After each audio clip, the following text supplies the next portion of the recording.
Even before Hurricane Harvey dumped 50 inches of rain on Houston, damaging hundreds of thousands of homes and apartments, affordable housing was already scarce. Because of rising rents, more than 200,000 low-income residents were spending over half their earnings on some place to. But a provision in the tax bill passed by the U.S. House of Representatives would only intensify the housing crunch in the nation's fourth-largest city and others across the U.S. by crippling affordable housing construction, developers and local government officials say. The House measure would eliminate a form of tax-exempt debt called private activity bonds and, consequently, tax credits generated by the securities after Dec. 31, wiping out a key tool used to finance more than half of the affordable units built each year. According to the National Council of State Housing Agencies, the shift would jeopardize ITEX Group's $50 million acquisition and renovation of the Villa Americana, a 258-unit low-income complex in South Houston that was built in 1972.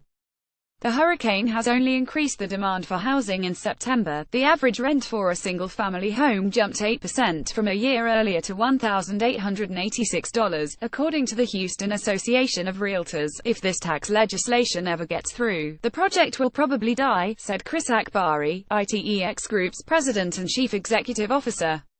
There's no way right now to bridge the gap for some of these projects that need to be rebuilt and need to be built in these hurricane-affected areas. Read more. Mapping the surge in Muni issuance. While the Senate's plan doesn't eliminate private activity bonds, or PABs, the subsidy could still be pulled when negotiators iron out the differences between the two bills. That possibility is alarming developers, housing advocates and city officials who are lobbying Republicans to keep the provision out of the final legislation. A massive crisis if they're not successful. The number of affordable rental units built nationwide over the next decade may be reduced by as much as 880,000, according to an estimate by Novogradac Company LLP, an accounting and consulting firm specializing in real estate. We view this as a massive crisis, said Kay Nicole Asarch, president of the Texas Affiliation of Affordable Housing Providers. PABs are issued by state and local governments and other public authorities to allow developers to borrow in the municipal market, where interest rates are lower because bondholders don't have to pay taxes on the income.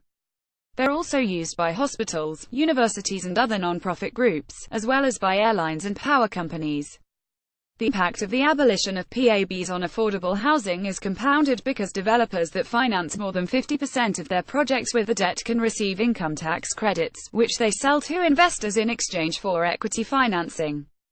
About $14 billion multifamily housing bonds were issued in 2016, according to the Council of Development Finance Agencies. The only way to unlock those credits is to issue private activity housing bonds, said Garth Riemann, Director of Housing Advocacy at the National Council of State Housing Agencies. If PABs go away, those credits go away. Wages can't keep up. Need for low-cost housing has been on the rise. As wages stagnate and housing costs increase, families nationwide are spending a greater share of their incomes on housing. Over 11 million households spend more than half of their income on rent, a 50% increase since 2001, according to the Joint Center for Housing Studies at Harvard University. The problem is particularly acute in cities. In San Francisco, the least affordable in the U.S., a worker would need to earn $58 an hour, 5.5 times California's minimum wage, to afford a two-bedroom apartment, according to the National Low-Income Housing Coalition. Without PABs, the amount of affordable housing built in New York City and state would be reduced by 17,000 units a year, said Ruthann Visnauskas, commissioner of New York State's Division of Housing and Community Renewal. She said most of the $2 billion of PABs that New York is allocated each year under federal regulations are used for housing. We never thought PABs would be at risk, Visnauskas said. It's really thrown people on their heels. But the impact won't be limited to America's most expensive cities. Despite Houston's reputation as affordable, before Harvey there were 215,000 low-income households in Harris County that spent more than half of their earnings on housing but only 84,000 publicly subsidized units, said Kyle Shelton, director of strategic partnerships at Rice University's Kinder Institute for Urban Research. In Baytown, Texas, about 30 miles 49 kilometers east of Houston on Galveston Bay, the Bay City Village apartment complex was so badly damaged by Hurricane Harvey that 50 its 62 units are still unoccupied.